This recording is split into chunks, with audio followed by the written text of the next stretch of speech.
O te tui whatala whātulu tātua tenure nei whai whaopoponga tala whau mai Sāmoa o se mai le whaafonga.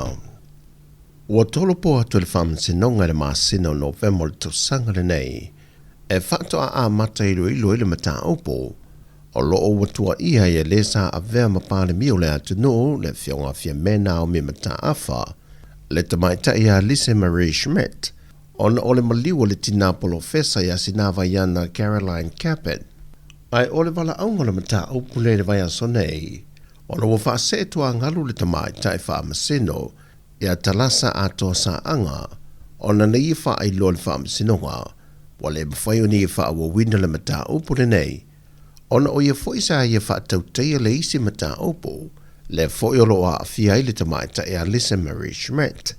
Se ia vanga na ai le isi foi mata opu, o lo tua ia i le fionga le li pāne mia i ni tua inga tau wha leanga. O se tasi leo mata opu le ia o i le wha salonga le wha masinonga.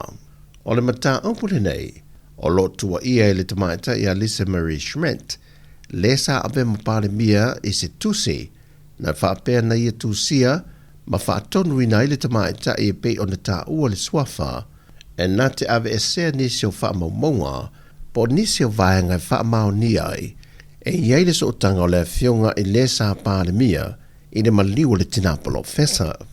Pe foi o na sila fia o kopio i tusi na tu i nātu le tamaita i a Schmidt, i le fionga i le au mamalo le malo, ma le sa ave ma komiseno le tanga luenga o leo leo, awa pa aulongo i tina Filippo. Na whaai loe o apa au lea teimi i lātou su enga leo leo, e le i aini wha maoninga o tūlanga sa tu sia i le tusi le tamaita i a Lise, ma o lātou tu i nātou i loa mōrianga se fulmariva e tua i ai le tamaita e pei o le tau wha aleanga wa fiai le tamari anga o se tangata, a tuai ma le whau leanga e so sofai lea mia tonu le whamasinonga. Man whai loai e le tua leo leo e ala le lātou loia, e se furma le wha lātou mōni mau, le o tā pena mō lea mata upo. Ua maua le tino maliu o se tau lea na malemo pe nita whea, e ni a lātou tā e lenga i le afu i sāu ni atu. E lua aso o whaia ngā ruenga whesoa swani, a le vaenga o tine mū bo le vaenga o wha lave tupu wha fose i le sā i linga, ma toi maua i lea waule le aso sā le whae wale wa yaso. Wha maunia mai le komisino le tine mū, le whionga tanwasa pe tone maunga, na maua mulmuliane le tino maliwa le tau lea, e se tasi o vaenga lo loto o le vaitafe i manunu. O se whalavilawe o toi wha manatu mai e le vaenga o pui puinga, po o le vaenga la vea e le tine mū lo tātua tanu. O lo iei lo tātua tanu i tūlanga mamafo ti munga, mai wasi isi i fo le tūlanga le malosi le tafe o vaitafe, e na ia whaai te mai e le tūlanga o le saunga le mū, mai tā elenga o loa nga iso se vaitafe. Watu inatu se tua lalo a le sa ave ma pāle mio le antino, le whionga fia mena o mi mata awhai le whionga le pāle mia, ina ia sile i se tūla fono, e lima teita inai le whaata wino sea tangato le antino, e whaatau nuu ai le moe mtinga le whainga malo, e le whaatau wina le sa vaale le tautu inai le atunu. E na wata paa le whal televisa le TV tase, le whionga fia mele mata opure nei na i sau no ai. O le winga o le mele o le whaisea o tangata rautili. O ne tātou tala noa loa lea, it's a public, o whaelea company.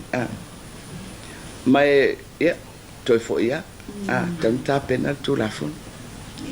Fo ilea a whapeo lau whai tangata mai la tō tupi. Ma i pō tā tiel tū la fun o lo iei. Fo ilea e mwhaina na whaatino ele nā whainga. Awa o te leilo fo ila ia wa e major shareholder na maro.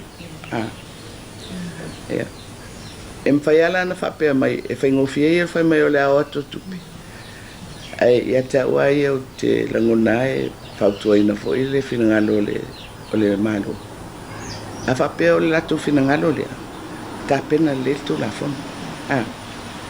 Pui ai le maro, pui ai tangata anu ui o wala au e o mai e whaia lato e whaisia. O le fōwhanga o le whaamoe le nei, e a matatu le 5 se lawanga e lunga le whaitalia lama o le tangata, e whai eilu na sao e le fōwhanga le nei, ai te wanga i le UTOS. Ma i le whonutanga wha le tausanga le vaenga le UTOS, na whaamanino e le whionga le Minista o Tupe, mo le pola ana rosa a le mōri o. O le cost of operation ai al le base mai Samoa Airways e tops 4 million an tausanga. Ia ele se operation tau mo fie. Ai mai tau fo ia, e investors fo ia. O lo o wanga ai mai fo ia whailo lo lato so soani vaenga ia. Ia o investors mai fafo. Ele su le UTOS. Vaenga ia le UTOS o tangata anu o Samoa.